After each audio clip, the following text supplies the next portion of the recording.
Yeah.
Okay, there we go.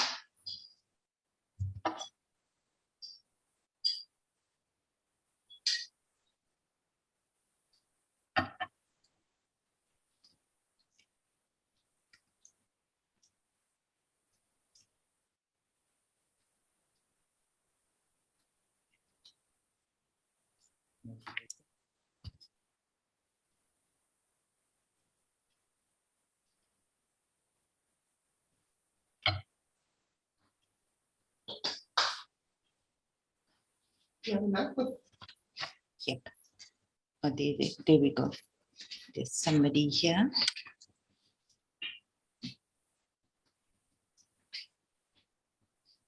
You have a notebook.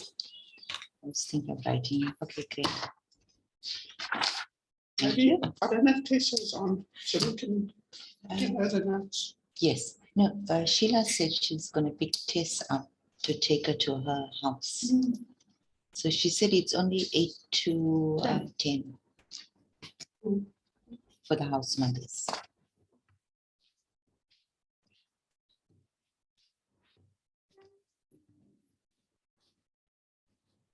Yeah, I suggested that because I just thought this is such a good opportunity because the training is really, and produce good training. That's true. So we can't join the other meeting, can we? Can we join the other if I want to, like, later as well? Just join it. Oh, okay. I don't know what's happening here. I really don't know Have you what's got happening. that on? Mhm. Is this on? Yeah, This on? this one's muted. That one's Did muted. we say who else is there?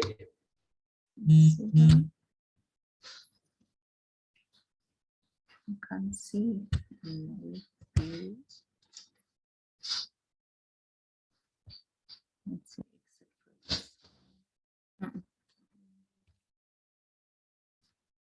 Nakwanda. Wakatula. Oh. Yeah. Okay.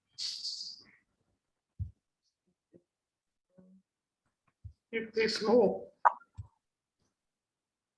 you can actually go there and then say gallery. You can put it on gallery. That's where. Yeah. Oh,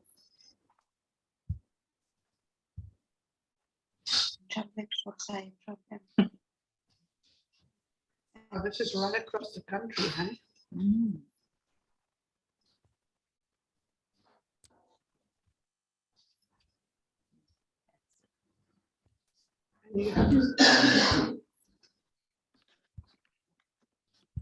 Okay, I'm just going to finish packing. Okay. Was shower warm this morning? Yes, it was. Thank you.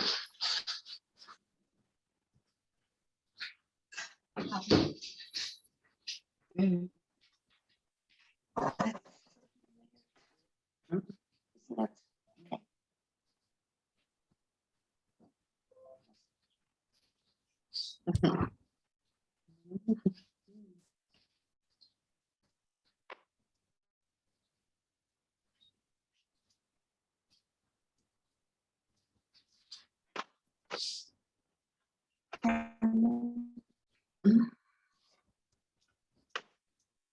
Share screen and chat.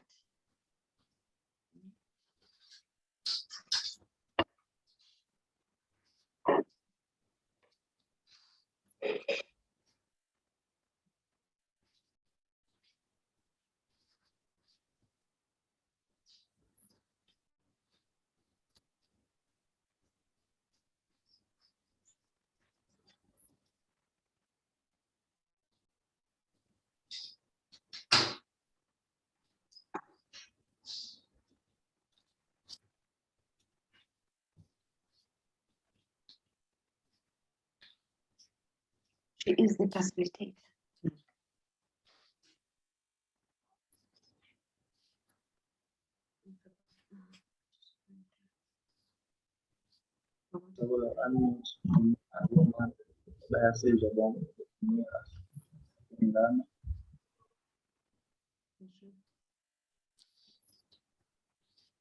Just be sure.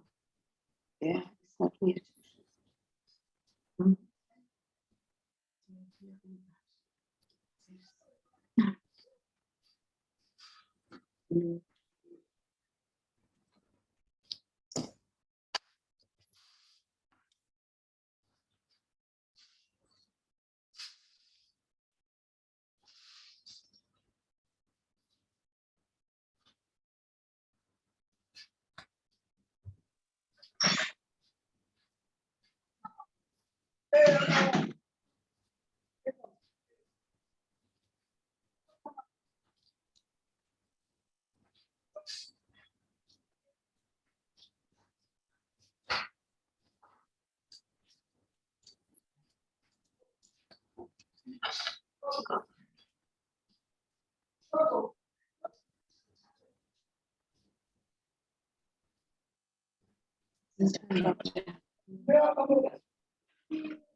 Go print. I will print. I will print. Madam, one of We tell you print attendance register. ne kopa umbulele fela mona. Now we pass it your mouth.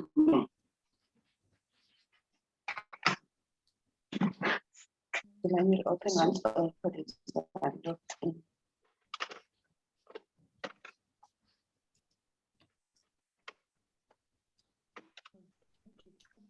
On your move. Yeah.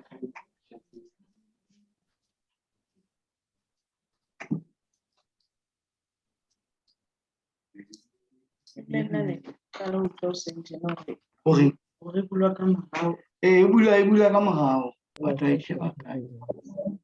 Good morning to all colleagues. Are you able to hear me?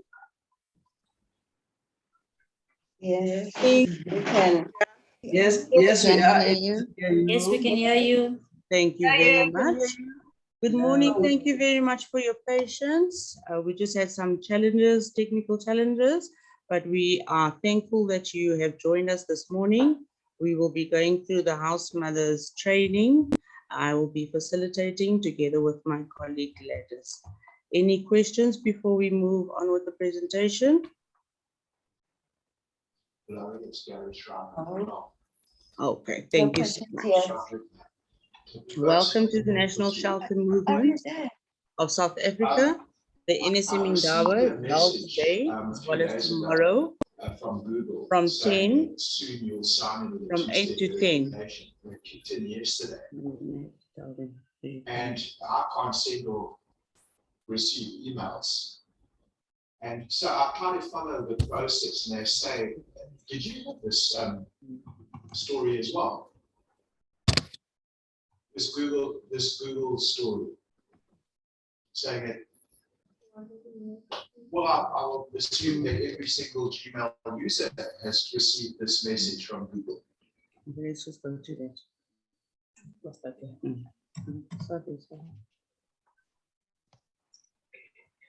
Good morning, everybody. My name is Gladys. I'm with my colleague, Felicia. We're from National Shelter Movement. And then I hope today we're gonna be working together from now until 10 o'clock, which is, I will be the first presenter, and then I'm gonna over to Elisha.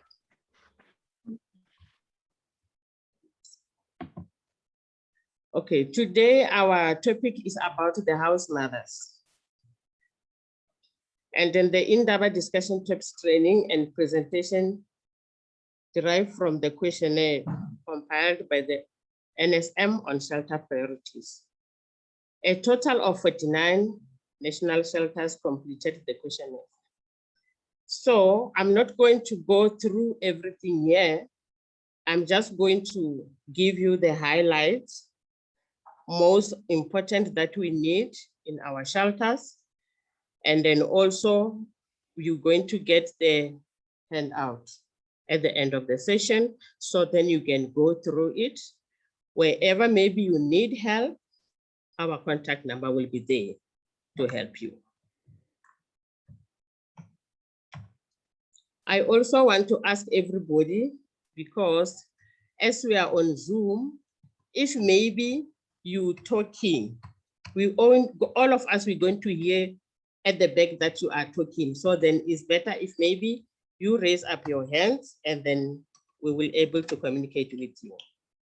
Thank you.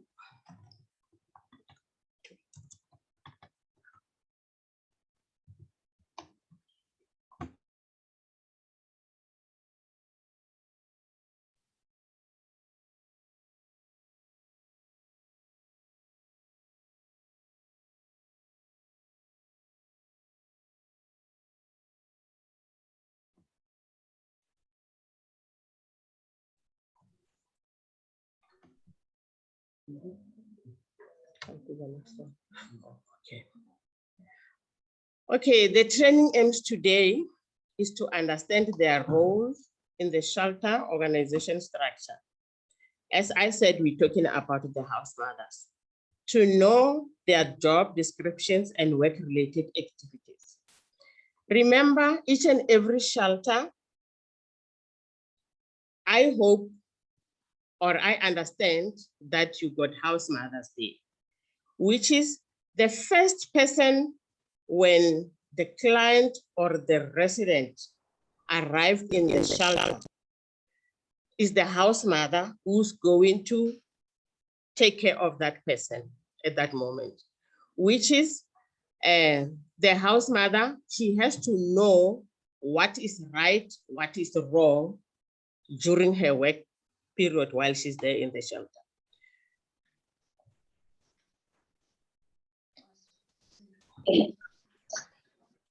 To highlight the interpersonal skills and behavioral attributes, right?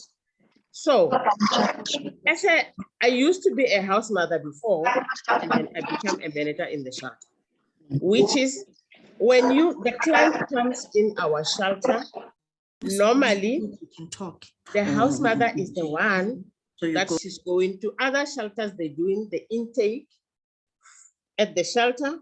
The other shelters like ours, we are doing the intake at the office. Then after that, the client or the resident will be taken to the shelter. Then the house mother, she's taken over from there, which is the house mother must know how to communicate with the client from the start. When she sees the clients there, she has to make sure that the resident or the client understands the roles in the shelter, and then how is she going to participate also in the shelter with the other people there that they will be staying there. Then we got organizational structure positions also.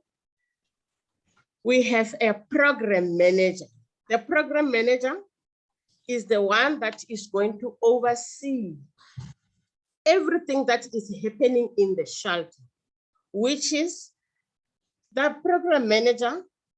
It can be she or he, is up to the shelter. That program manager will be working with the center manager and the social worker. The two people, they will be reporting everything to the program manager.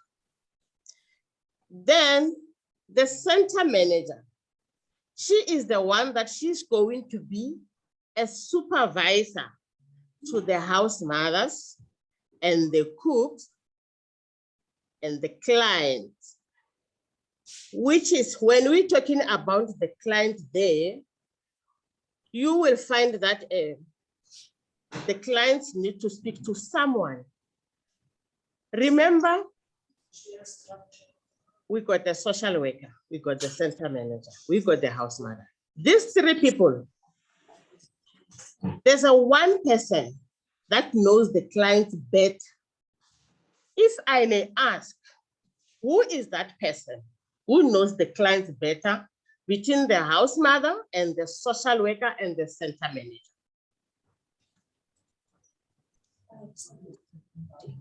The house mother. Why the house mother? Exactly. Thank you. The house mother is the one that knows the client or the resident better than the social worker and the center manager, because she is there 24/7. Sometimes the client will get up in the very bad mood. Then the social worker is not on duty at that time before 8 o'clock, even if the time setting is 8 or 8:30. Then the client, the time the client started maybe crying loudly, screaming, or maybe just change her face, the client doesn't greet anyone in the house mother will ask, what's wrong? What happened? Did you sleep well? Good morning. Like trying to find out exactly what happened. Then after that, she is going to find out, not deep in details, but the introduction. Then it's whereby she's going to refer the matter to the social worker. Then the social worker will take it from there. You will find out that the person who will come first in the shelter is going to be the center manager, because that one every day, she must be there, like it or not. Then you will find the social worker communicating with the center manager, and then two of them, they're going to, okay, take that matter to the social worker. Again, we got the social auxiliary worker, right? You remember the social auxiliary worker?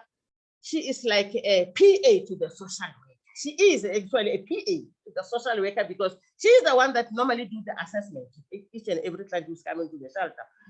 Then the social auxiliary worker also, she need to be included in this matter that, okay, this is what I saw last night or this morning.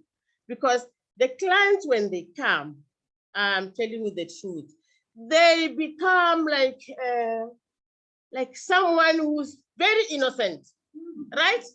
And then you even gonna be surprised, wow, I wonder what's happened to her. Who did so bad things to her? Because you don't know. But as time goes on, I'm telling you, the true color starting.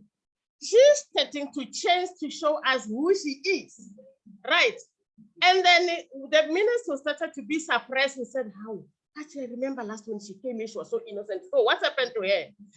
Why? Because now she is settled, right? Now she's standing with two legs. She was standing with one leg to say, I don't know if they will keep me or they're gonna kick me out. But now she said, oh, this is home, home, home, home. Then she relaxed. Now she said, they don't know me. I will fix them up. Then she's gonna fix this house mother with the center manager, with the other client. But she will start with the client, isn't it?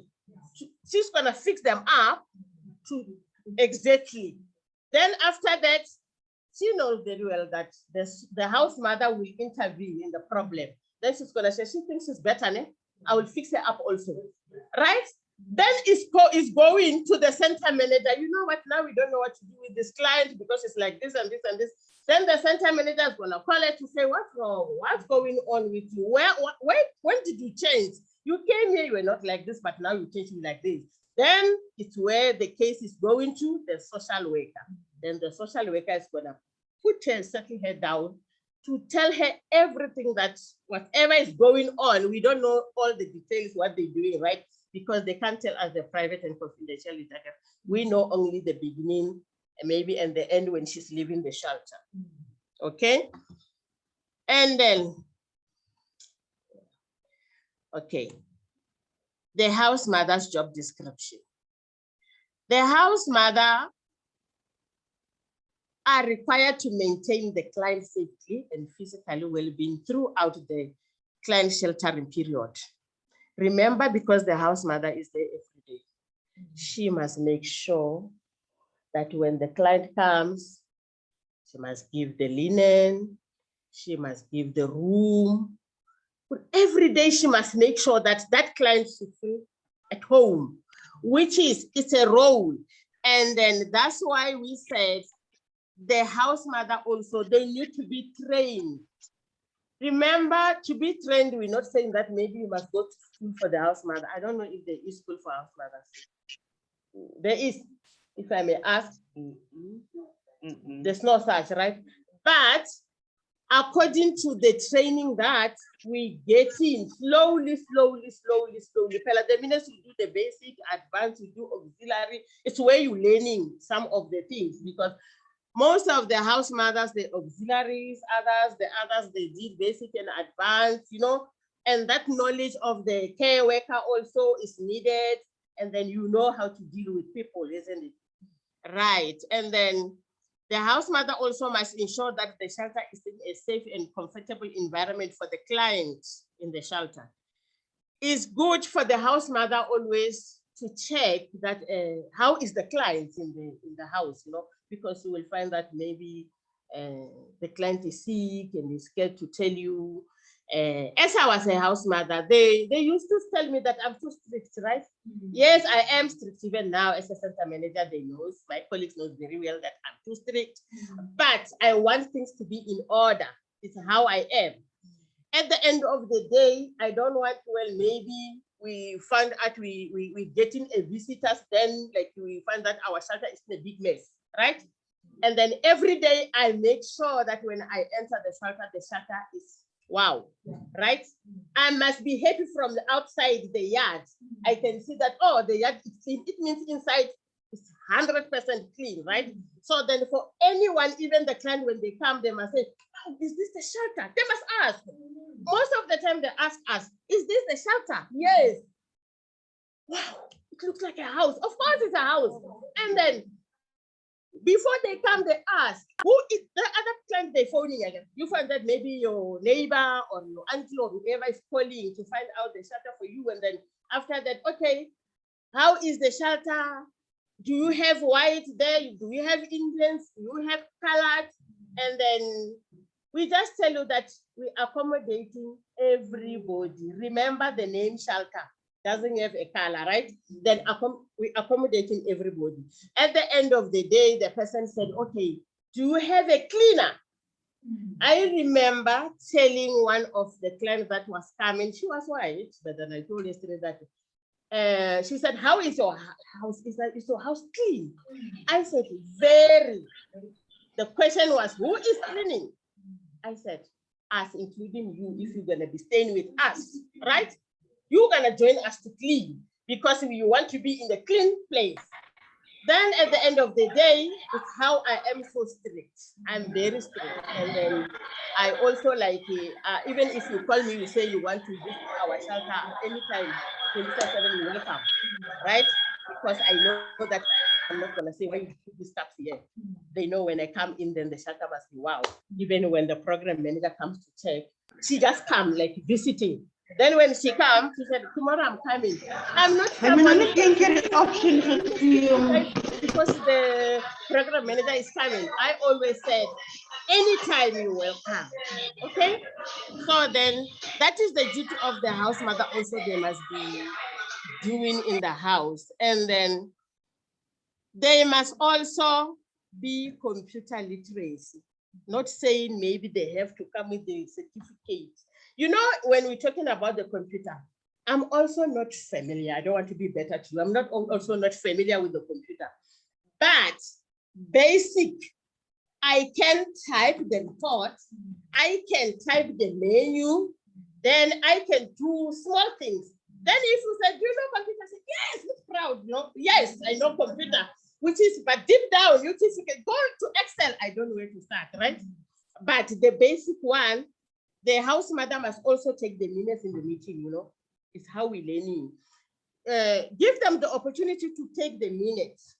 Then the time the person took the minutes, then must be maybe the auxiliary social worker she used to take the minutes. Sit down with her, ask her, is my minutes right? So then in future, when she's not there, you can carry on. Remember people that did read the books, they're going. People who didn't read, we're going down, right? So I'm stick to the work that I can't leave it because who's gonna hire me if I can't do this? But so then try to learn. We must put our pride at the back. Look forward for the green pastures, right? So then you must do the report writing also. The other thing that I like is teamwork. In the shelter, we must have a teamwork. Where I come from, in our shelter, she is my social worker in the shelter, Aunt Alicia. We got a social auxiliary worker. We got the house mothers. We got the cooks. If you can come into the shelter during the day, you won't know who's the manager, who's the social worker, unless we tell you.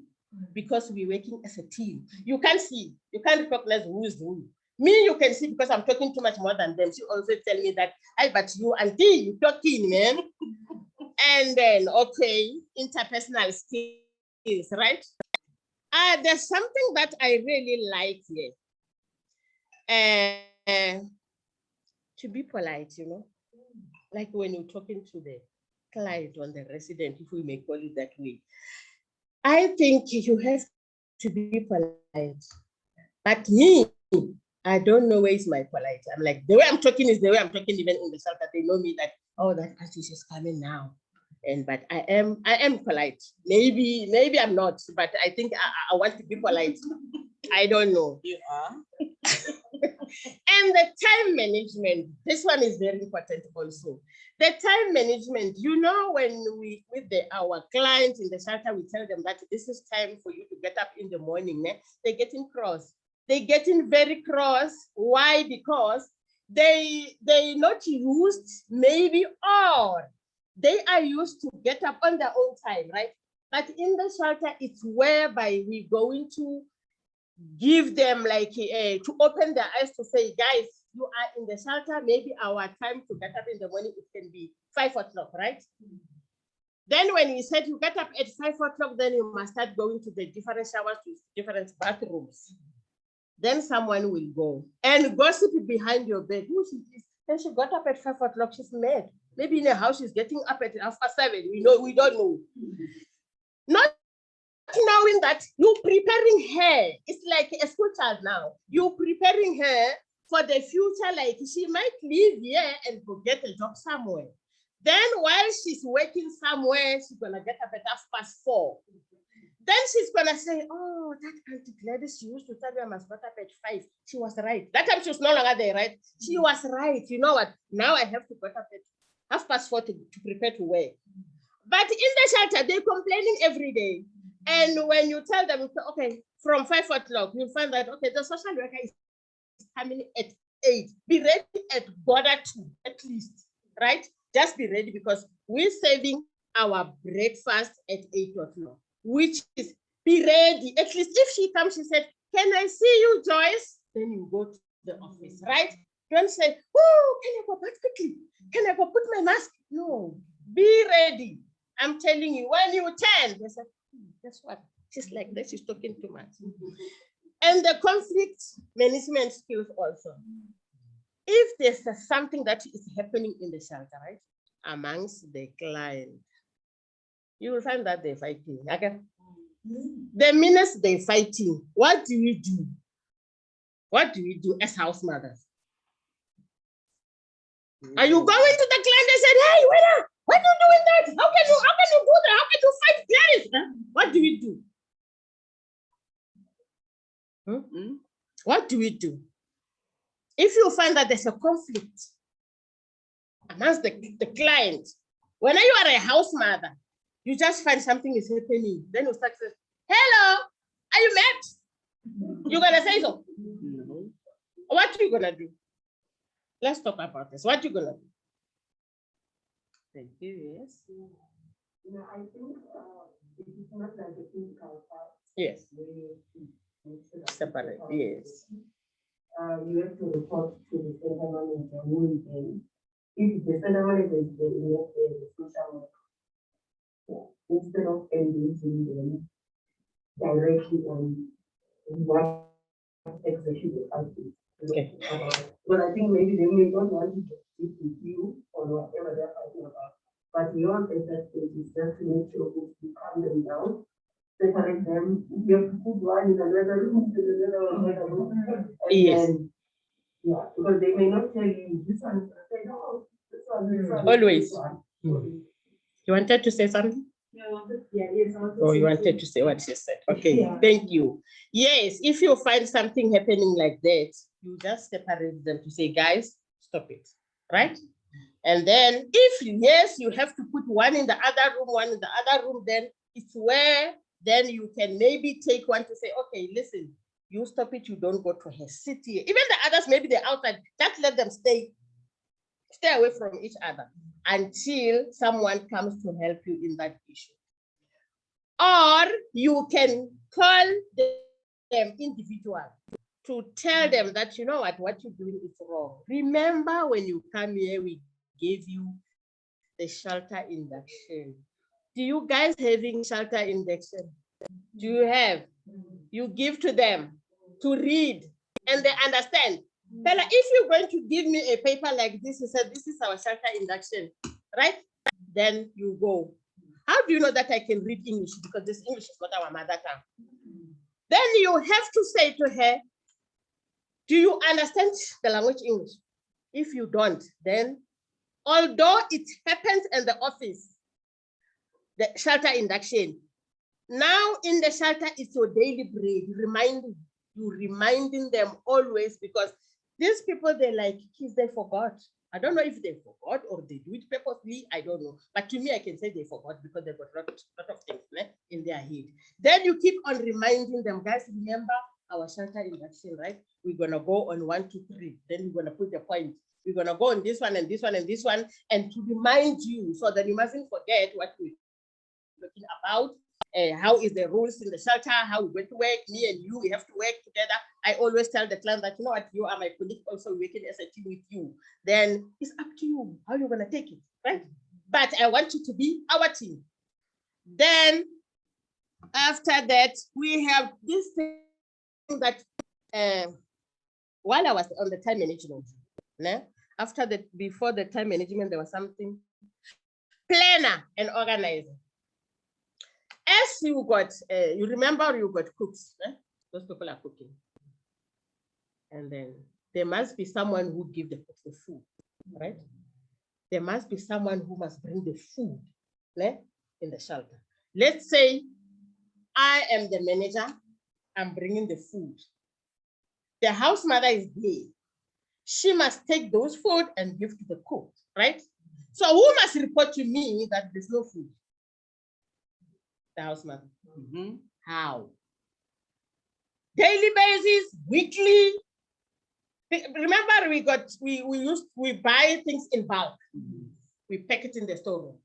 Then after that, we must take whatever we're going to use, maybe for the month or for the week, we put it nearer, right? So whose responsibility to tell me is the house mother, and how she must do it, like how? Like daily, weekly? Like, can I just come to say there's no food? No. Can she do that? So if she do that, what must I do? Must I run to ShopRite to go buy sugar? She must plan again. She must organize her way. In writing, okay, this week we're gonna need sugar, we're gonna need milk, we're gonna need this and this and this and this, and then she write it down. Then when I come, she said, yes, or this, then I look at it. Oh, okay, then I take my list. I go to take it out wherever I pack it, right? Then I bring it to her to say, this is, then she pack it wherever she was able to give the cook. But if I come, she said, the milk is finished. And it's late Friday afternoon. And remember, I'm not staying there, right? The house mother, she's staying there with the client or the resident. But I'm going home. But the milk is finished, it's 4 o'clock. Then what must I do? Sometimes I wish we had cows, then we can make milk. Then I can say, no, the cows has behind there, go milk the cows and then drink tea. So it's better to prefer, they must be organized all the time. We need them to be organized all the time. Like we're going back, we tell them that, you know what, guys, let's try to put things in writing. I always thought it's like, if maybe, as I said, English is not our language. You will find that you need to write something and then maybe you don't, I don't know. But job is job. I can't say I'm hiring people that can write. Even if you don't write, we hire you. And then because your hands exactly are active. Then what you can do, talk to me.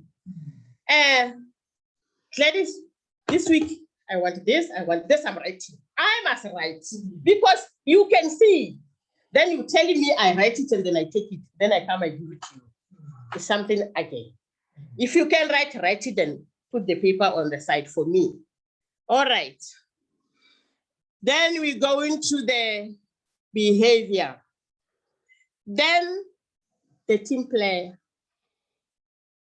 And I already spoke about the team player, that, you know what, team player is very, very important. To work as a team, it's like you also saving my energy, right? Because I know that, okay, Auntie Lisha, she's there. Even if she's not there, she knows that if there's something, I know Auntie Glad will tell me, right? Yes. Then we also got a group on our phone, right? Then, okay, Auntie Glad, she's always busy, she can't write. Auntie Lisha, 1, 2, 3, 4, 5, 6, 7, 8, 9, 10 on the phone, right? Send. Then she said she will respond. Okay, all right, my darling. This is 1, 2, 3, 4, 5, 6, 7, 8, 9, 10. Then I said, okay, then I share with the house mother. No, I told her, she said, then can we work on this until she comes? Okay, then the work doesn't stop me. We carry on. Then we must maintain confidentiality. Our residents or clients, they don't want us to talk to anyone about them. Ne? Because as soon as she can find that out, that maybe I spoke to someone about her, will she like it? She's gonna get cross. And she's gonna ask, is this one a professional or they just pick her from the street? She was desperate looking for a job. Then they said, come. So we need to make sure that whatever is happening in the shelter amongst our clients is private and confidential. Ne? And then be non-judgmental. We don't judge. We don't judge people. Judging is not good. Because the minute you judge a person, you're gonna judge it wrong. Ne? I think it's not our role. Maybe the psychologist, the one that they can look at me, they said, this one is not right. Ne? But you can't just look at me and say, I saw that she's mentally sick, right? Then we don't judge anyone. In the shelter, we treat everybody equal. They must be equal. They can be what color. They are going to be equal. And reliable also, dependable, responsible, okay? Able to handle the stress. Ne? This stress, you have just try your level best to just handle the stress. Because when you, as a house mother, you got a lot of stress. But how are you gonna handle that stress for too many people? Huh? Sometimes you're sleeping, you get up, you don't even feel like going to work. You say, oh, I'm going to meet those people. And you have to go, no matter what. But be strong.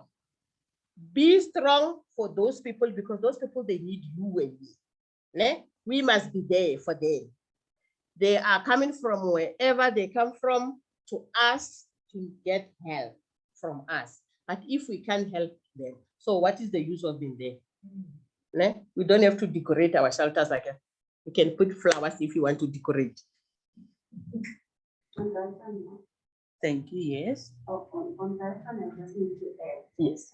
Because we are human beings. Yes. Who are working with people. Yes. And you will find out that sometimes our clients get into conflict, even with you as a house man. Yes. So at the end of the day, it becomes so strange.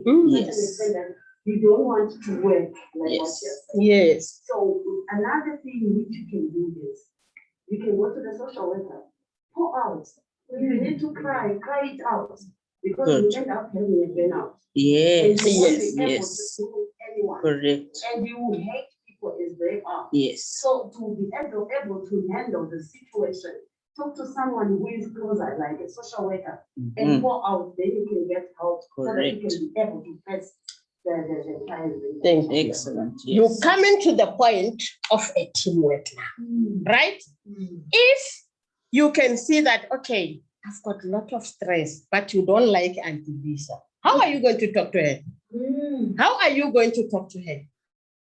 Or maybe she is bullying to me as a house mother. Will I be able to sit down and share something with her? I will be also scared again to say, I wonder if I'm going to say this, how is she going to respond to me?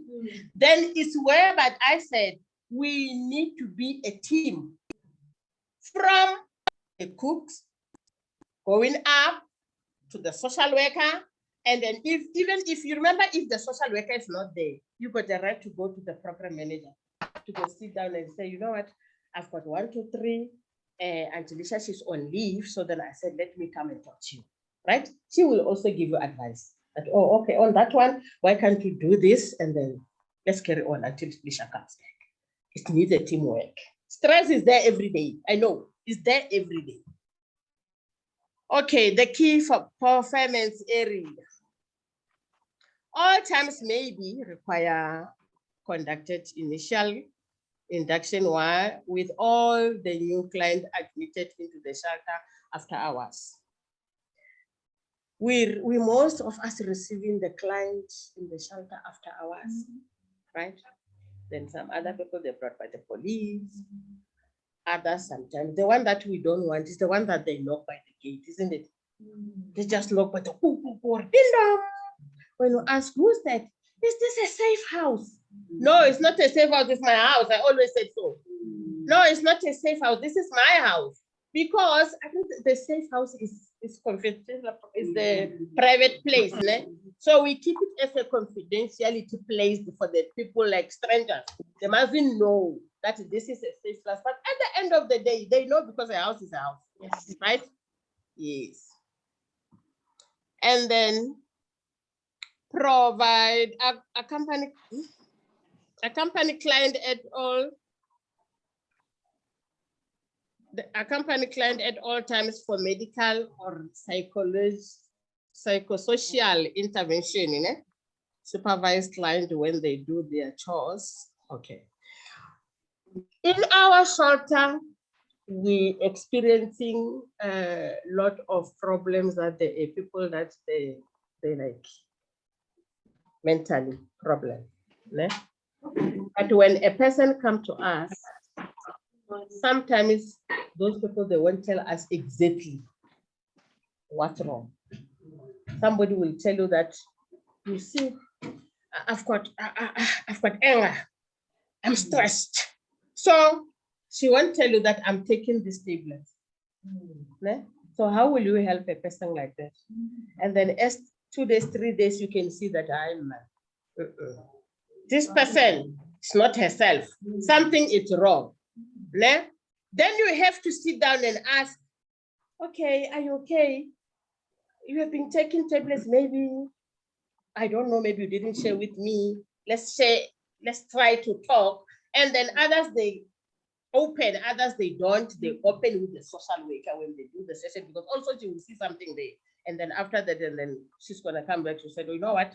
This one need to go to the clinic, because most of them, when they come, they don't have tablets, you must take them to the clinic, right? And then I always said, I'm like, I don't know. I always said, our clients, our residents, when they come to the shelter,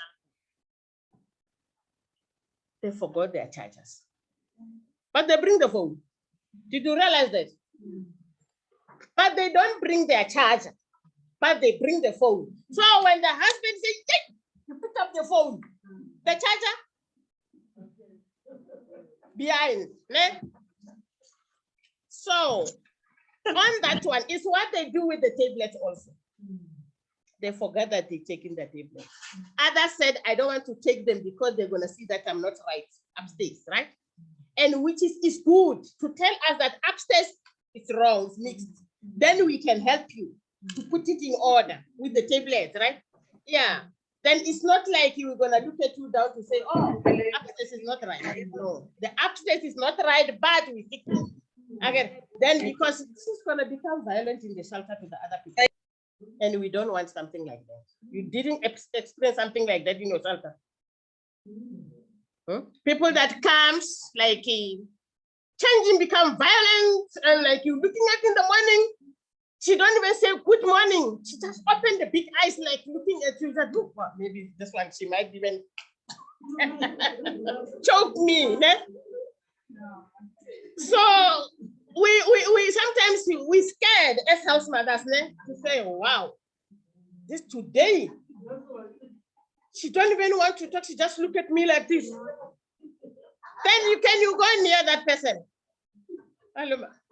Now I just want to ask on the issue, because it's reality what you are saying. Yes. But I wanted to ask on the issue of when the housemothers, when the client comes, on the issue of phones and the medication, what's the proper way to do it? Because let me give you an example of how we do it ourselves. Yes. We make sure that when the client is coming in, Yes. we check, you have a phone. Mhm. If she says yes, we take the phone. We Okay. explain why. Okay. Because we realize that it is bringing a lot of dangers Correct. in the shelter to her Yes. And to the others. shelter Yes. as the wall. And it's affecting a lot because initially we are trying to cancel the client Yes. while she is Yes. in the shelter so that she can come back and realize her strength. Correct. But now what happens is if you leave her with the phone, Yes. she is communicating with the abuser. Yes. Yes. And Correct. it's making us to be also in danger. So for safety reasons, we ask you for the phone and we explain why. And also for the medication, we ask, do you have any medication with you? Yes. Then she says yes, but it's true what you're saying. Some of them, they don't say they want to make the Correct. so that they can be opening now. Yes. So at the end of the day, the medication will also take it. And you Okay. put it in a locked cabinet. Yes. And but the house mothers, they administer Yes. the Okay. medication. Yes. They make sure that she is taking their medication according to the doctor's prescription. Okay. That's how we do it. Okay. So yeah. Good job. For sharing. In some shelters, house mother is responsible upon intake to remove a phone, to explain why the phone needs to be removed. Some will say for 2 weeks and then you have your phone back. Others will say the whole duration. But obviously keeping in mind they are social beings. So contact still needs to be made with family and that can be through the office. With medication, same thing. On the intake form, I'm sure you have that question. Are you on any medication? What strength, what name, and from which clinic do you collect? Obviously, if the clinic is in the perpetrator's area, we'll refer closer to our shelter. In administering the medication, not all shelters do that. And the reason why is that they feel that they're taking away the responsibility and independence from the client. So now you're in a shelter, your house mother is handing your medication to you at a certain hour. Let's say we have ARVs that needs to be taken at 8 p.m. When you exit that shelter, who is going to be there to remind you to take this medication? So shelters are debating whether it is more of a positive to keep it or a negative. A positive would be as out of the public, especially if we house children who can then think it's sweet and swallow. Also for suicide purposes, we remove the medication. But clients do feel that you're taking away their right by not having their own medication on them. So that will depend shelter to shelter, according to each shelter's protocol and rules. In our shelter, as an example, which is NISA, we allow their phones. We do allow it, knowing that contact does get made. And today we're working towards a goal. We've had 3 sessions and all of a sudden my client has changed. Why? Because she's made contact with her perpetrator. Should we want to remove that phone for her benefit, she can say, this is my right to have a cell phone. I'm a human being. So we are in conflict when it comes to client rights and shelter rules and protocol. And I think each shelter is just working accordingly to what fits their criteria. But it's important to do the thorough intake. And if a client does not disclose medication, at some point we will find out, because she needs a repeat script. And she needs to inform house mother, I need to go out. Then we will probe, where is out? Then we will hear it's the clinic. But again, maintain confidentiality. We're not going to say at 8 o'clock, all the ARVs, please come take your medication. Time, and it's happened. I've witnessed it myself. So that's why some organizations feel, keep it yourself, therefore no one then will be judgmental of your status. but it's a challenge, but we're working in our own spaces for what works for us. Thank you for your feedback. So we carry on the key performance area and then administration, the key performance area, attend external meetings related to the organization and as and when required, participate and take minutes for staff and team meeting when required. That is the house mother's task, right? And then we got a movement register in the shelter where the clients or resident, when they're going out, they must sign. I'm going to the clinic. She signed 8 o'clock going. She come at 6 o'clock in. Our shelter, you have to be in 6 o'clock, not after 6. Then after 6, we talk another story, right? And then before 6, even if it's 5 to 6, ding dong, then we see there by the camera, it's you. Then we look at the time. It's 2 minutes to 6. Then we don't have anything to tell you because she will tell you that it's before 6, isn't it? Then, but 10 past 6, I'll ask you, it's 10 past 6. Where were you? You know that you must be at 6 o'clock, isn't it? Then she must explain to me why. Sometimes you had a client that she said, she went to the clinic in the morning and then she signed 7:30 or 6:30. I'm going to the clinic. She came at 7:15. Then you ask her, where were you? In a polite way. How? You only came now, yes. It's 7:15. Why you went clinic? Then what time is the clinic closed? 4 o'clock. Where were you? I went to chill. Ah, chill. Really? You were chilling? Chilling? Where? With so what are with my friend? Okay, that's good. It's nice to chill, right? It's me. It's nice to chill. Then when you were chilling, what did you tell them? Where are you staying? While you were chilling there, chilling goes with something to drink, right? Something to smoke, and not good thing, bad thing, bad influence, right? Then you were chilling, right? It's good to chill. I love to chill also. But what did you tell them when you see that, okay, it's 6:30 now, I need to go? What did you tell them? Where are you staying? In the shelter. Really? Shelter. And how did you feel about it? To tell them that you're going to the shelter. The shelter is home. Né? We can drink and smoke anytime, whatever. Right? And then we go. If I'm late, I'll tell them that I'm late. Huh? We don't work like that. Then that one is getting a warning, written warning.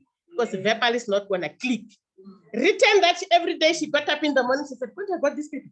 Oh, okay, written. Because you tell, there's something that you're going to start with the communication, right? To say, we don't do this. But when she's coming to chill, that one is a warning written. And she must keep it. It has, right? Then you're waiting for the next. Then it's coming to 3 warnings written. And then the reason why they must sign the register.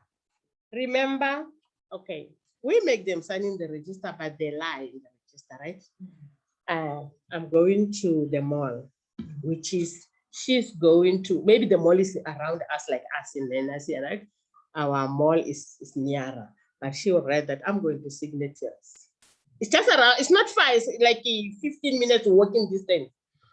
But you will find out when she comes, she's going to tell other clients that, oh, I went to McDonald's.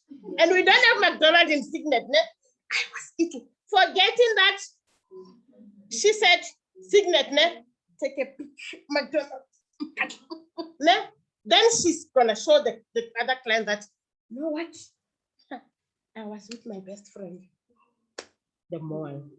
Best friend, that partner, that make her to come to us. Yes. She was there. And then what they were talking about? What they were talking about?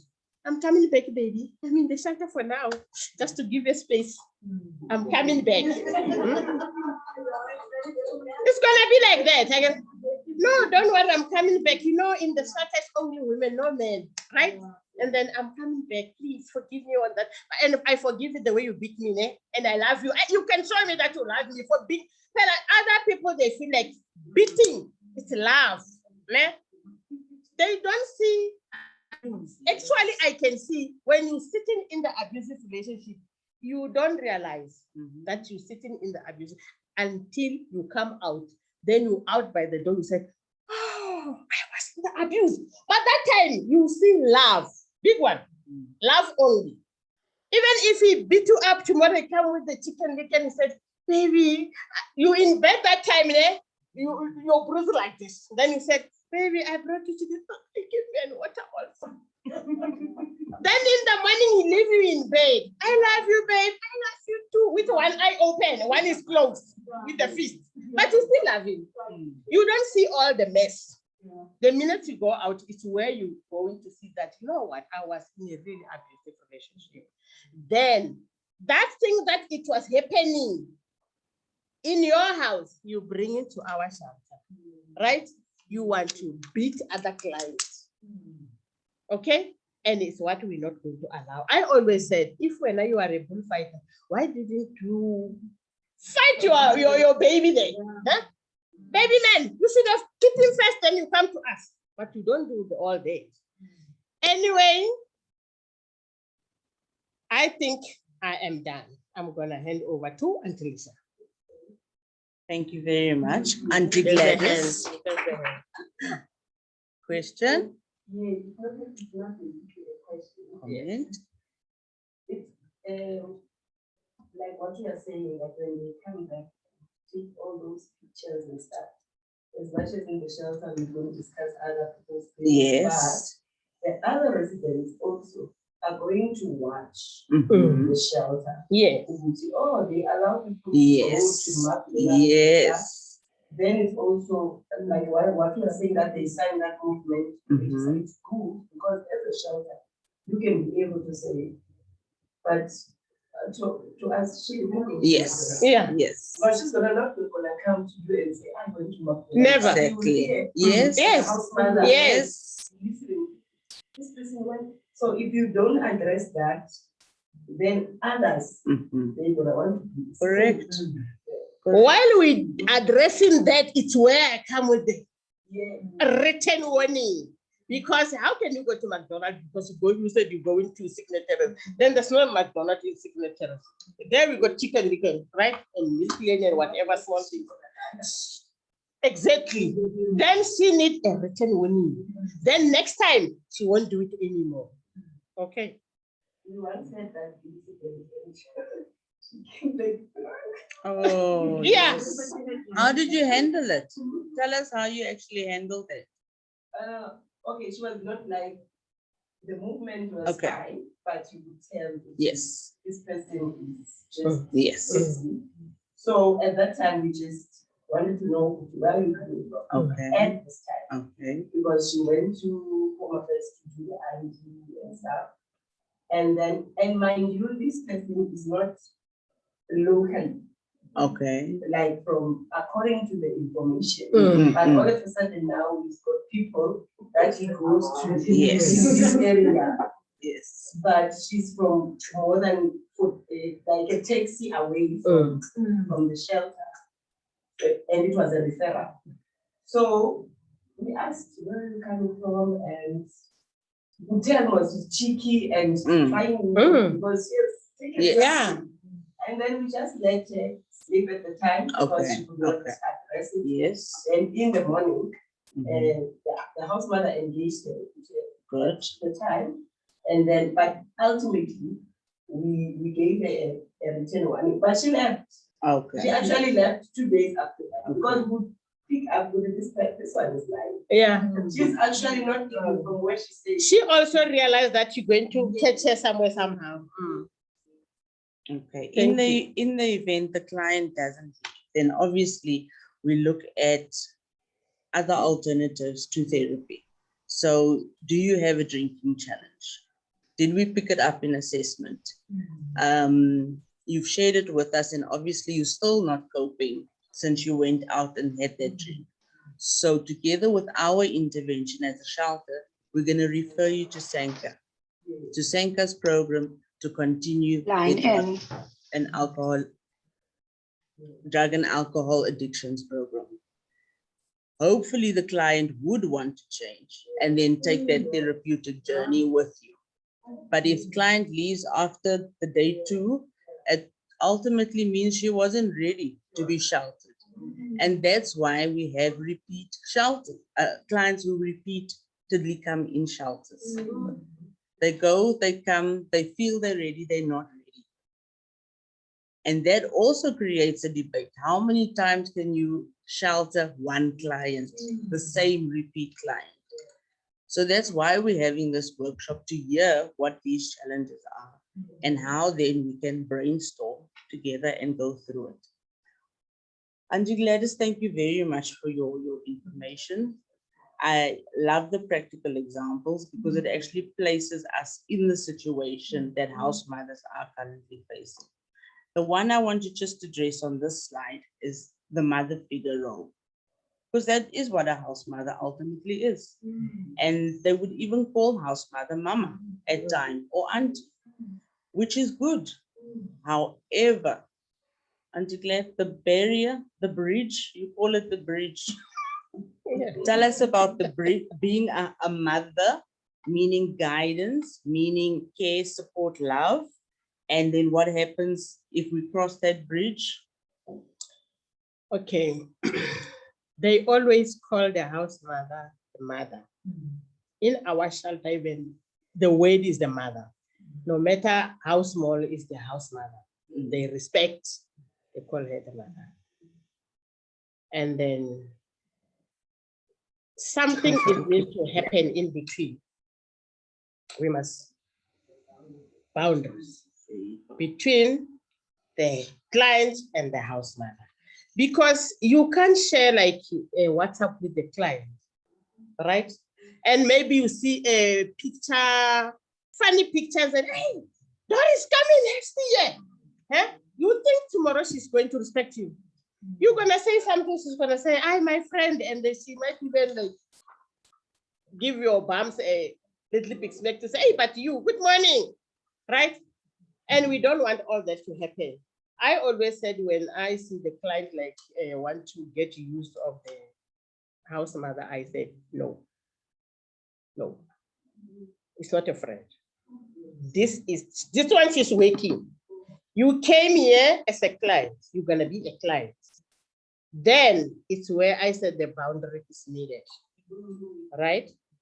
And then by making the boundary between the house mother and the house mother is also saving you from problems. Because tomorrow the client might say the house mother said so. Who's going to say you never said something like this? Because you become her friend, right? And they like to be like, they like to do that. Like you look at me and said, this one is my age group. Then she can come, you know what? She started, the client will start with the like something conversation, something nice. And then if you also, you mom propose, right? Then you're gonna listen, give the big ear to say, wow, oh, that's the minute you're listening to that silly things. It's where she's getting used of you. Rather than cut it out. No, you know what, Mom Teresa said, no, I'm not your friend, I'm here to work, right? Okay, thank you. You can share with other people sometimes, I don't know where we will be, but not here even. Because at the end of the day, for them to share their problems among themselves, tomorrow they're fighting, right? You're going to find all the secrets that I told Auntie Lisha is coming out. Yes, when Mom Dennis, you said this and this that day. You said Mom Dennis is like this. You said, you know what? Then I'm gonna say, oh, all the time. It was something like this. But if they didn't fight, then I was not gonna know all that. And we don't want even that to start. So we cut the tail before it's become long. All right.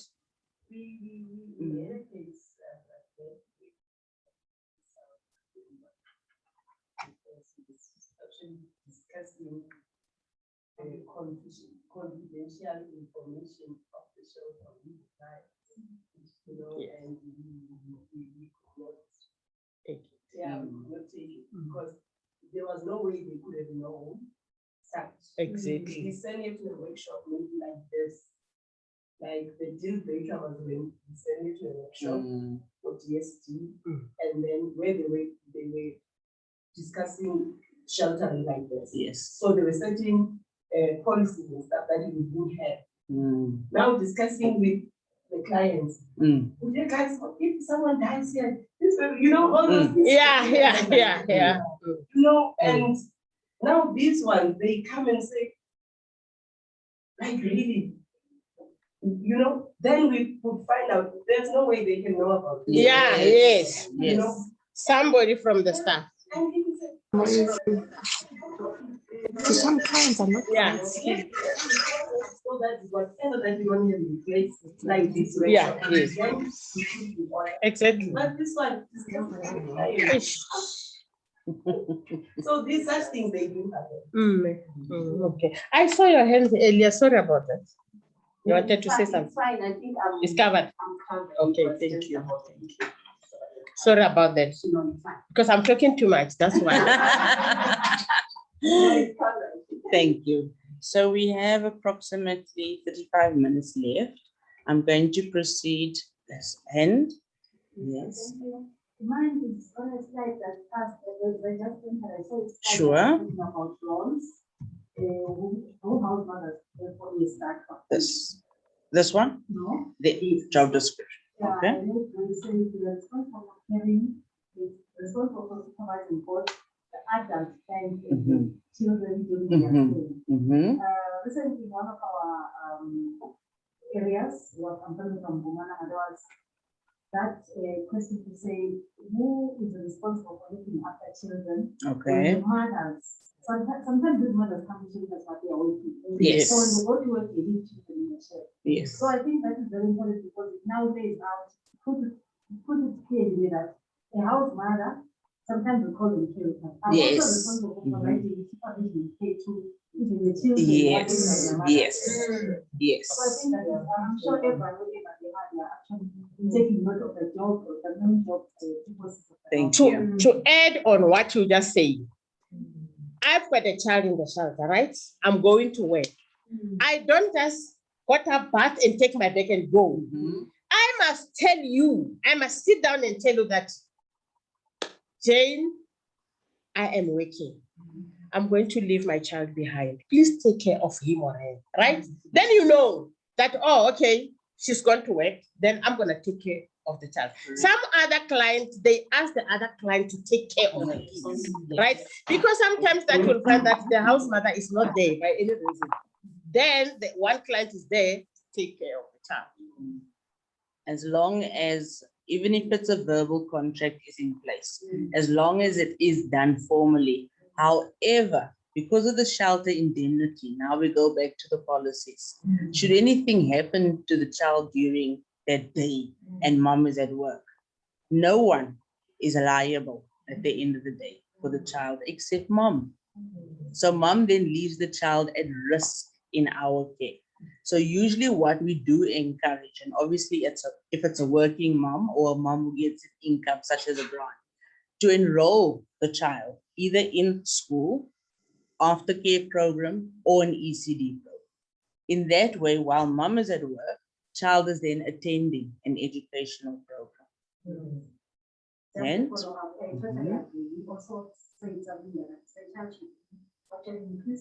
yes. However, the mom looks off at 5. The child still comes taking the care of the shelter. Yeah, okay. Yes. So I think the job description, if you can make it have it shared across the country, so each shelter, if you can then tailor make it to theirs. Yes. And then come on this job description, you can indemnity that mother. Yes. When they come to the shelter, that then will give everyone a peace of mind, because we know that the people are doing something that is uniform across. Correct. And we know that indemnity will protect all parties involved. Correct. So thanks for bringing that. Thank you very much for your comment. Thank you. The job description that we are using is the one that we received from Department of Social Development. And like you said, you tailor make it according to your sheltering.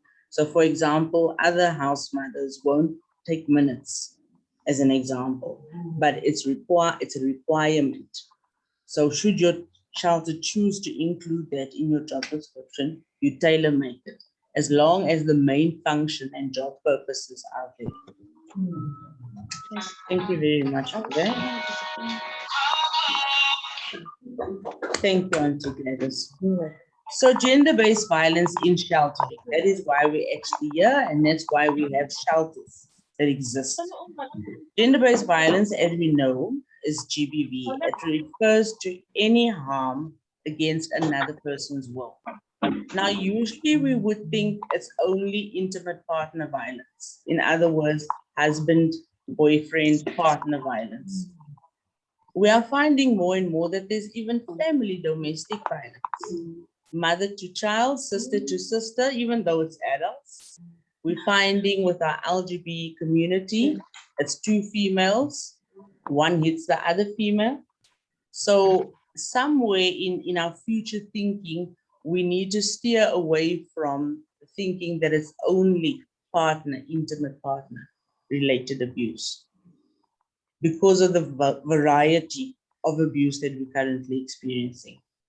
So there's a question I actually have. We have group members with us. So the question is, in your shelters, do you refer to gender-based violence as an umbrella to domestic violence, or do you only focus on domestic violence in your shelter? And the reason I'm asking this is because, again, there is this notion and the debate. Which terminology do we use? Do we round it off all forms of gender-based violence, or do we stick to domestic violence in our shelter for women and children? Yes. We can realize all forms of gender-based violence, and also then we out as well. We realize that some women are on substance because of using it as a coping mechanism. Correct. Because of some men we realize then and so on. And they into a program Yes. Okay, so the move slowly will then go away from, not go away from, but steer more to the umbrella term, gender-based violence, and not just domestic violence. You want to, okay, all right. And as we know, human trafficking, sexual assault, all fits under the umbrella. So if we're going to say domestic violence, we're closing up our thinking around sheltering and domestic violence. So the definitions, we will be providing the slides to you, says that domestic violence is any controlling or abusive behavior. It doesn't have to be physical. It can be emotional. It can be threatening. It can be stalking. Someone was quite surprised the other day that stalking is a form of abuse. And it is. If you don't want anybody at your house and they arrive there, it's a form of violating your private space. So everything that is causing harm to any well-being of a person is considered as domestic violence. Rape, the new definition has also changed. In the past, it used to, thank you. Thank you. Akona, you can go ahead. Akona. Okay, let's type to her. We just have a question from Akona, but she's on mute. So we're just going to type to her to unmute so that we're able to hear what she has to share with us. Akona.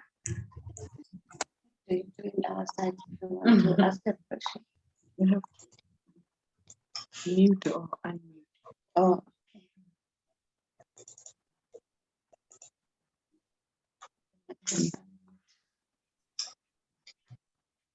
We'll just give her a few moments, Akona.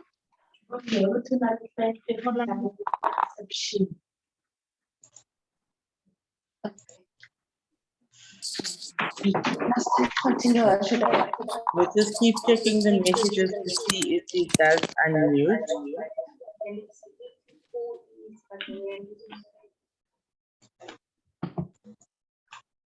Okay, Galaxy A2 Core, that's how your name appears on the chat. Your hand is raised, you can go ahead.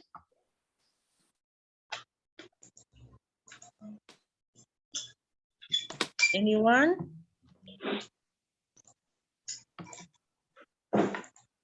All right, we'll move forward. If there is any hands up, you are more than welcome to unmute and go ahead with your question or your comment. So going back to the definition of rape, which has recently been changed. Before, we used to see it only as penetration from male to female. It now includes objects, fingers, pulling, tearing. So no longer do we only see rape in that way. Even if it is from an anal perspective and it wasn't consented, we now consider that rape. Whereas before, rape was only defined as penetration between a male and a female. And now with our LGBT community, we've opened up the door to also allow that rape can occur between two females.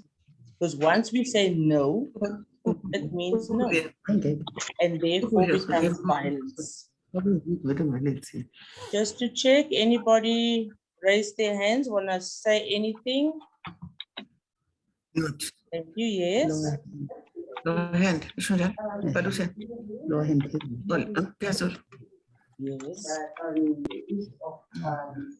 Yes. Let's just listen. Yes. Thank you. So it's quite Very crash course. But we have to ask questions. What do I imagine now?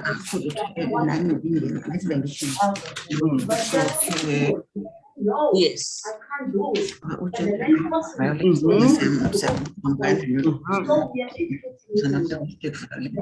As long as you didn't consent. Sorry, ma'am, can I just interrupt for a second? Right to say, no, not today, I cannot do it. Sorry, can I interrupt? Yes, We're picking thank up you. a lot of, sorry. We're picking up a lot of feedback, a lot of noise in the background. Can we just make sure that everybody is muted? Thank you. All right. I saw Akona on, but then she didn't proceed with her question. Akona, I see you.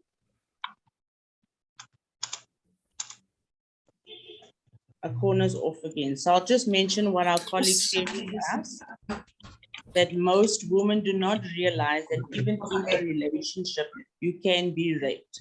The moment you feel that you particularly are not in the mood, as we call it, or able to function, husband, partner decides he would like it now and takes it. Women are only now seeing that that is rape. And you're right. And I'm glad that we are having these workshops with our communities so that they identify that that no is a no. When I turn my back, it means I'm not comfortable. And should you proceed, you're violating my right. But many, even culturally, we feel that we're obliged as a partner to serve our husbands. And that is why we find ourselves in situations like that. So a house mother works with an abused female.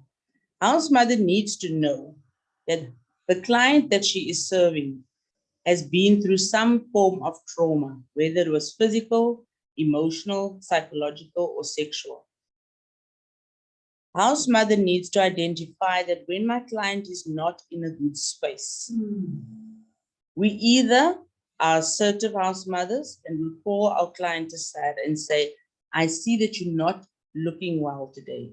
You're not interacting as much. Would you like to talk? Client may express themselves because they're trusting of their house mother.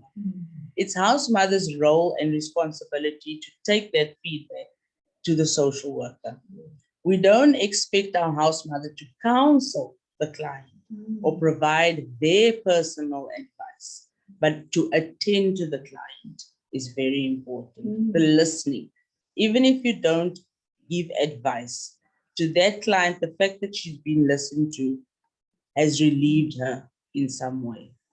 So our house mothers need to understand who they are serving, who is their clientele, and what type of abuse have they been in. As an example, a client was in a kitchen and one of the other clients had hit her on the bum. And instantly she became angry, violent, aggressive, and burst into tears. Everyone said to her, but it was just a slap on the bum. What's your problem? Little did they know that she was violated sexually. And that content, or contact rather, brought back those memories of her experience. So house mother is important for us to identify that the client has been touched in this way. Let me remove this client and attend to the client. And obviously call the group together and explain that our bodies is a personal space. And it doesn't mean that we are residents sharing together, that we can just touch one another inappropriately. So somewhere it's not written, it's not a written rule, but it needs to be mentioned that your personal space is your personal space. And if I'm in the bathroom, please don't feel that you can join me in this bathroom. Wait for me, have that respect. Now we spoke about stress and house mothers. I'm just going to skip a few slides as we've gone through them. We spoke about house mothers experiencing stress. What do we do currently as a house mother? If there's any house mothers on the group, what do you do when you are stressed? Because remember, there's our personal stress and our work-related stress. Is there any form of counseling you seek for yourself, debriefing? Do you do any meditation? Auntie Gladys, in our shelter, when our house mothers are stressing, what usually would happen? In our shelter, when the house mother is stressed, we do sit down and talk. Okay. With the house mother. And then she will just take out everything that she had. And then we help her like by talking. You know, when in talking, something is coming out rather than like, what can I do because I'm working? I have to take this stress. But our house mothers, they do talk. Okay, but not all. Others, they don't. Others, they do. People are not the same at the same time, right? But I think it's better to talk rather than keep quiet, because I always said, when you are working with people like the shelter clients, you don't serve them by, you want them to like you, right? Do your job properly. The love that you're looking at, okay, I can't tell her, because if I'm gonna tell her that, you know what, how can she open the diary like this, tomorrow she won't like me, then am I helping her? It's better if I tell her that, you know what, don't open the diary like that because you're gonna damage the whatever. But to say tomorrow she won't like me, it's better if I keep quiet. Then you're killing the person. It's better a person feel the way they can feel about you, but you doing the right thing, right? Question? No, it's not a question. Comment? No, I just want to add on what she has said. In our shelter, we also do the same. The house mothers, they come and share with the social worker. But as you have said, that we go to work whilst we have our own personal problems. Yes. And we go and press other problems. Yes. We are dealing with people. There are some times where we realize that, okay, yes, as a social worker, you are giving that service, but they need more, like maybe a psychologist. Yes. But the unfortunate part is, most of our shelters, we are looking for it. And yes. the psychologists, they charge. So we are stuck in there because we feel like our house mothers sometimes, or the employees in the shelter, Yes. sometimes we really need to take them further. And like they end here with the Yes. social worker. Yes. And because even the social worker, she also needs that. Thank service you. for the Thank life. you. So at the end of the day, we end up being stuck because we do not have finances to go further. Correct. That's our biggest challenge. Yes. And I'm asking this because in tomorrow's session, we're going to deal with stress and how to go as effective as we can. And looking at psychologists, yes, they do charge fees. What we can maybe do is approach our community. Look at our clinics. Go and meet with the clinic head of department. Explain to them who we are, what service we deliver to clients. And at times we may need debriefing from a psychologist. Would they be willing to engage, even if it's once a month, with our house mother, just for her to debrief? So use our community resources that is available and that is free. And I also got something to contribute to that may help when you stress as a sector, especially for house mothers and other staff that issues of violence that are stressful in shelters. I know in Western Cape, I don't know now because we're in COVID times, and many of the things have changed. Yes. The way we're doing things have changed. But I know, I don't know that there's anyone in the group from St. Anne's there. I know the in Western Cape house mothers at some point would meet as house mothers in the Western Cape shelters. Where they come together and then they share experiences. oh, lovely. In our area, we used to meet as the whole shelter and etc. But I think those are the opportunities that we should also look at. A certain group, they form their own like a forum. Yes, yes. And then in those forums, we're going to come back and empowered because one will share a situation that they faced and how they actually worked around it and how they solved it.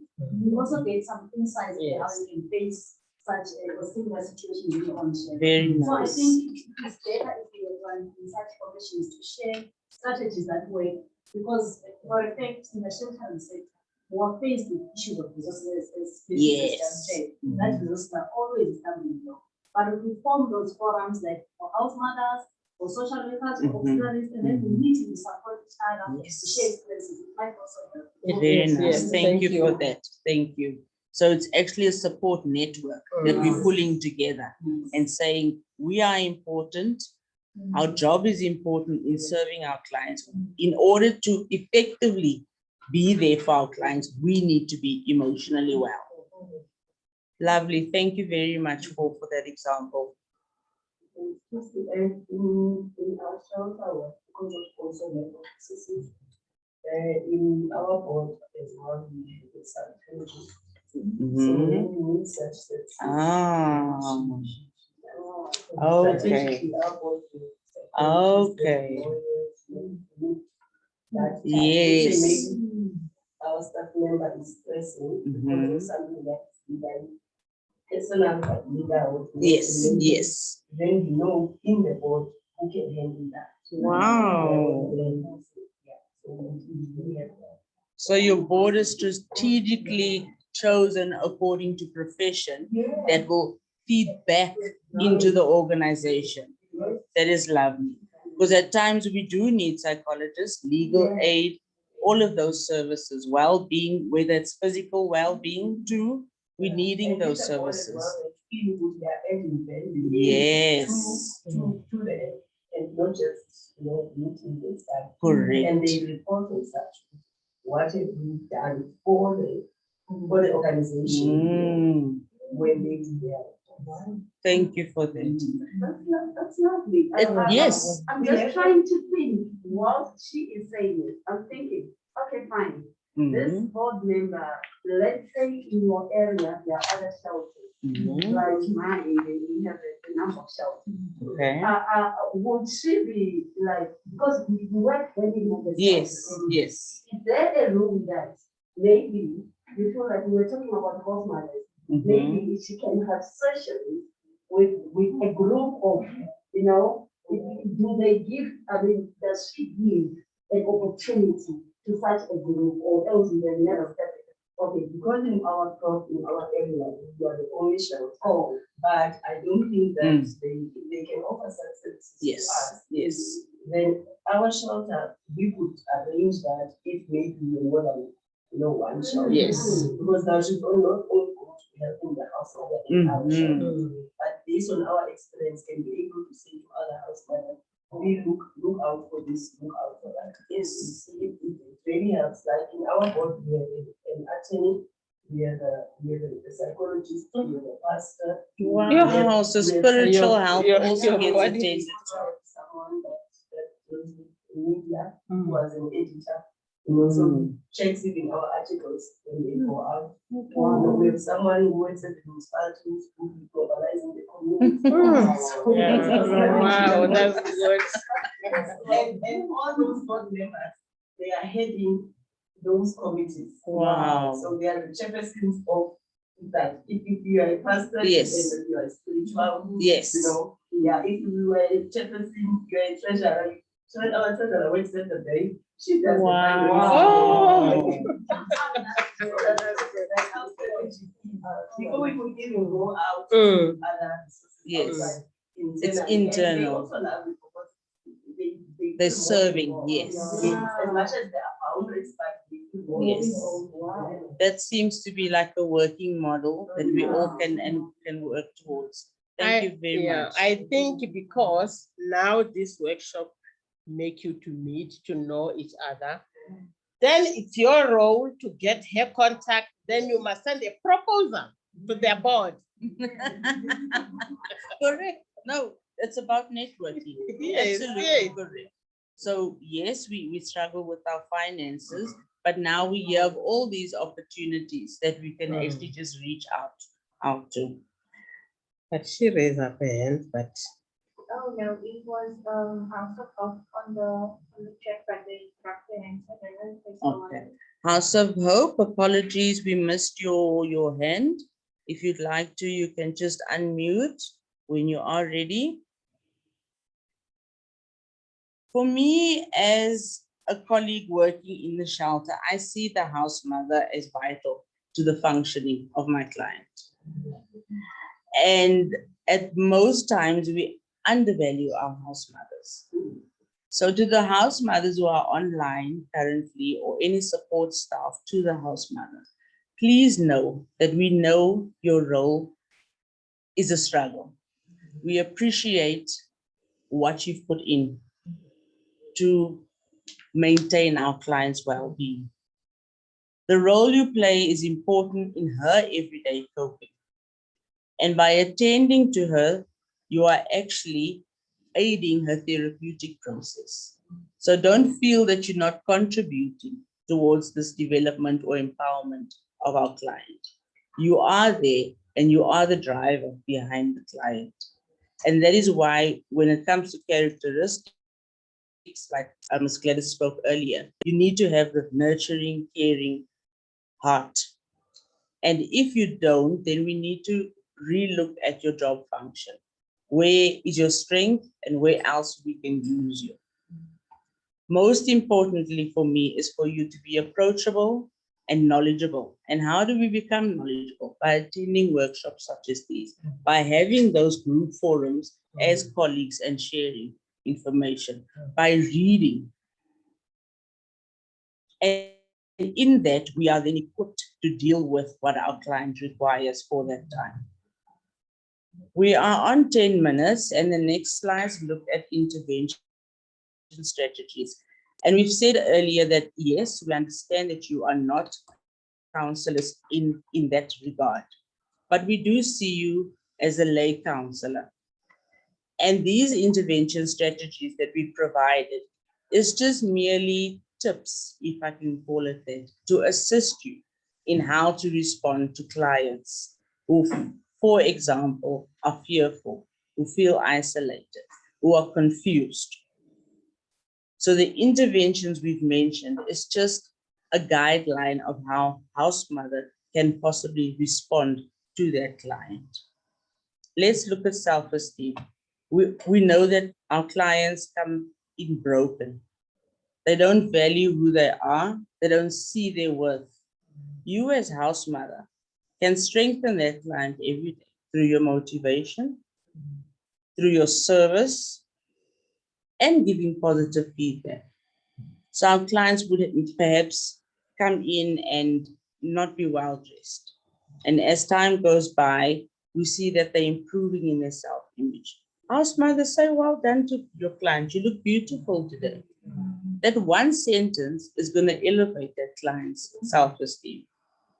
So these intervention strategies we're sharing with you is just ways on how you can be there for this client. I'm going to leave it like that. It will be available and you'll go through it. Our contact details are at the end. And if you would like to video chat with us, Gladys and myself, on an individual level, we're more than happy to do that with you.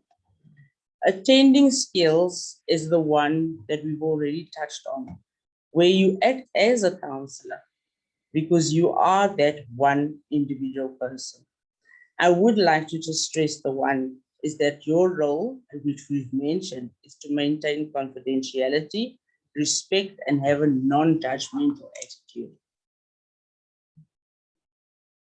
I think we've all managed to touch on that one. And we even had one of our colleagues saying that our house mother had to leave because of her conduct concerning confidentiality. And with our client space that we are in, if we do have an LGBT client in our residential care, that non-judgmental attitude needs to fall away.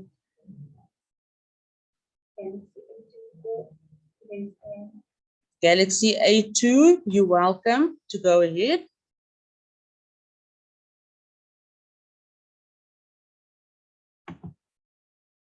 Galaxy A2, there's no name, just the phone name. You had your hand up. Hello, can you hear me? I can hear you. Please go ahead. Hi, this is Benita speaking. I'm just concerned about the lay counseling as we as house mothers have that role, because I'm thinking of how do we draw a line where you don't cross the boundary of the social worker? Because sometimes the social worker feel offended when people talk about their feelings and stuff. Yes. So I'm also like very cautious of how do we cross that boundary, or stay in your own boundary and that type of thing. Yes. Thank you. Thank you very much. Your comment is very important and noted. And you're correct. We started earlier with our roles and our functions. And if our teamwork is in order, then social worker would know that when house mother intervenes, she's there attending to the client. She's assisting in the therapeutic process, but not, the key word is not counseling. The key word is not giving advice. Because the client will often say, what do you think? I'm in this situation. What do you think? Throw it back to the client and say, if you were on the outside and your friend was going through what you are going through, what advice would you give her? And in that way, she's answering herself, and you are protecting your boundary by not giving that advice. Because we might feel our advice is encouraging and correct. She takes the advice, and if something has to happen, she'll say, house mother said, yes. House mother told me that.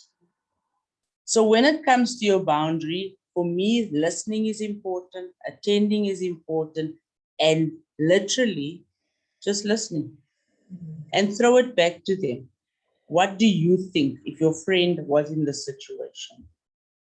I think for now, that's the only way we can deal with that boundary. And then your role as house mother is to meet with social worker and say, client Cindy came to me this morning. She wasn't feeling well.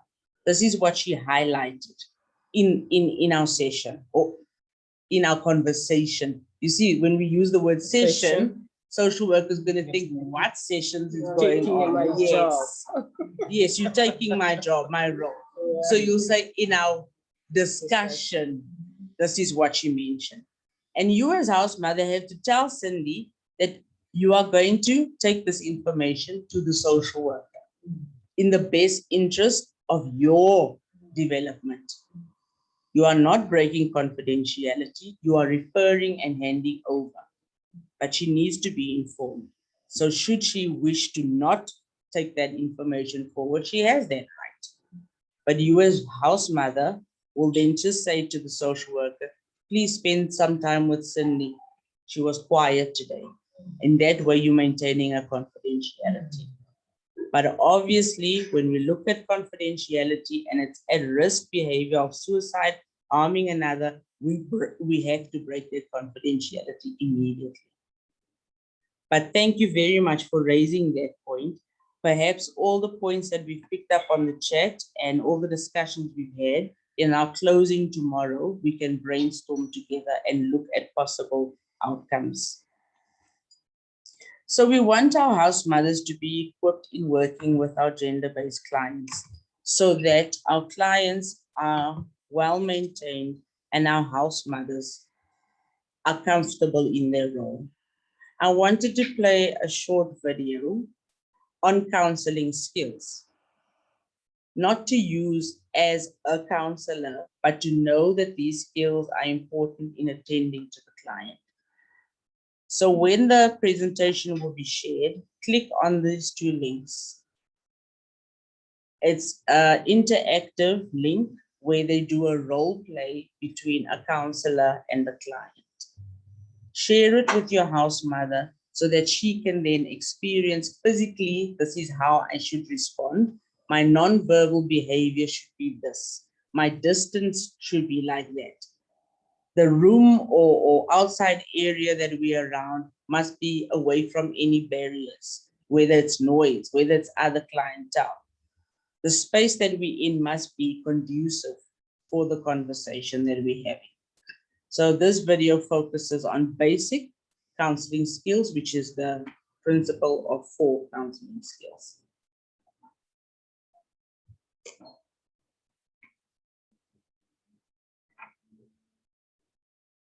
Thanks, guys. And closing for now, and then session recap.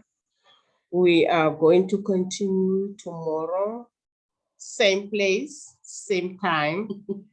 Questions you might ask while we're busy or after. We are willing to answer whatever question you will come with. Unless if maybe we don't have the answer, we can Google it also. No. I'm just joking. And then we have just to work together. Like anything you want to know, then we are here for you today and tomorrow, right? And then as you're gonna find us on Facebook also, let's chat on Facebook also, right? Okay. All right, so I've saved the chat. So I'll go through it after this presentation. If there were any highlights, we will then recap it on day 2 and then have a small session just on sharing with one another, because in this one session, I feel that we have learned a lot from others and how other organizations have been functioning in our world of gender-based violence. So I found it personally very, very empowering to be in the space with you. We thank you very much for your time and your participation. Again, we apologize for the delay this morning. We will be on time tomorrow. And those who have missed the hand raising, send the chat so that we can pick it up for you tomorrow. Our contact details are as follows. And not only is it for you, but it's for any clientele or community member that you feel may benefit from the sheltering experience, whether it's through counseling as a walk-in or through sheltering experience. Before we end, is there anybody who would like to say anything?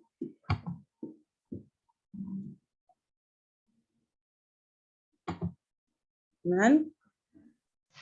Thank you very much. Morning. So please do continue. Yes. Hi, so morning. My name is Manisha. I'm from the shelter called the Potter's House, a shelter of Joy Yes. Leadership Foundation. the one question our house mothers have, Oh, colleague, you gone? when a mother is admitted at the hospital, who then Yes. takes responsibility for the child or children in question of that mother? Okay. So the question is, I don't know if I missed any pieces, but the question is, if mom is admitted to hospital for any reason during the sheltering period, who is responsible for their child? So we looked at alternative options. Best one, who is the social support system of that mother? Does that mother have a sister, a mother, or even her partner's, a child's partner's granny? And if that is available, then we would then temporarily take the child out of our care, complete paperwork, remember your indemnity is very important, and place the child temporarily in a family member's care. That's usually the best alternative. However, our clients sometimes do not have these social support systems. So what then do we do? From experience, I don't know if this is the correct manner, but from experience, the shelters that I've encountered that had these problems is that one particular client together with the house mother will work on what we would refer as babysitting this child. Obviously, depending on the age of the child, meals will be taken care of, bath time will be taken care of, as well as schooling, prep for schooling will be taken care of. So that is how currently a few shelters that I am aware of work. A client and a house mother together will take on the responsibility. Depending on the child's age, again, and preference, the child would either reside in the client's room with her or in the house mother's room with an extra space or capacity. Is there any shelters with us that have had such an experience that wants to give us your input?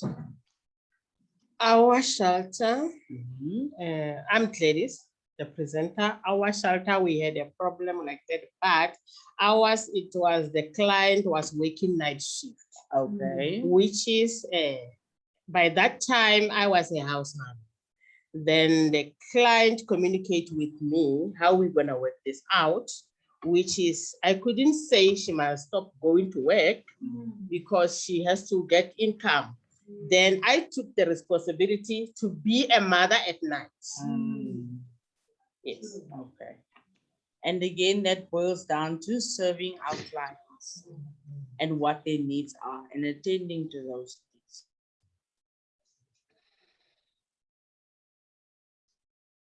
Sorry, may I ask another question on that question, please?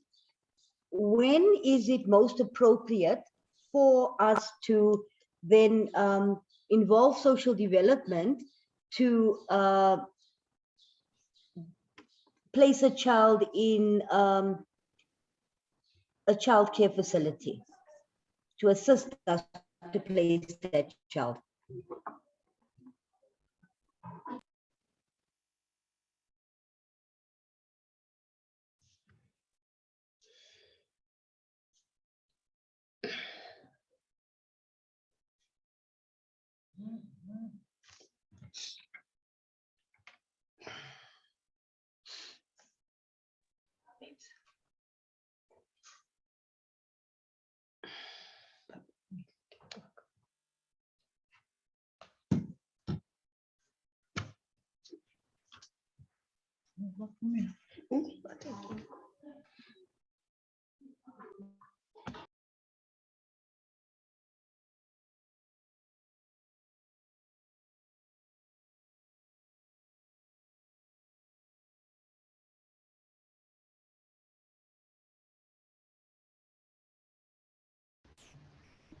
Morning.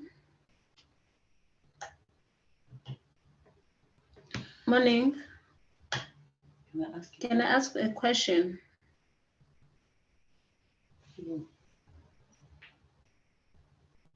Morning. Hello.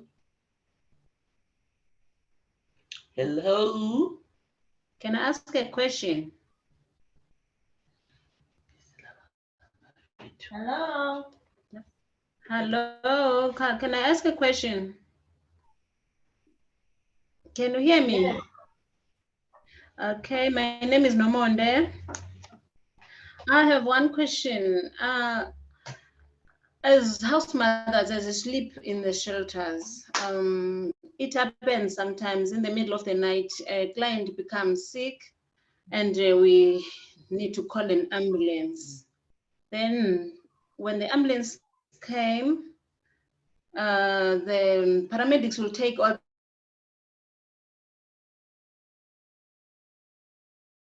What's wrong now? Yeah. Are you still there, ma'am?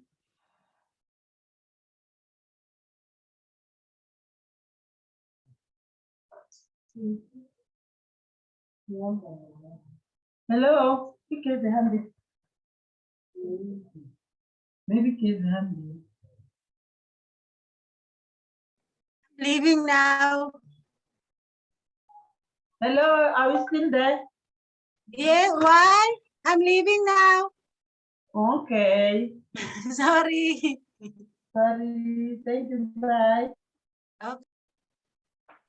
I would suggest that you write your question in the chat box so that when they come back, because now I understand it's break time, or you hold your question for tomorrow.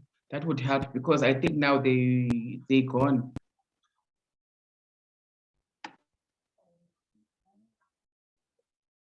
Okay, thank you.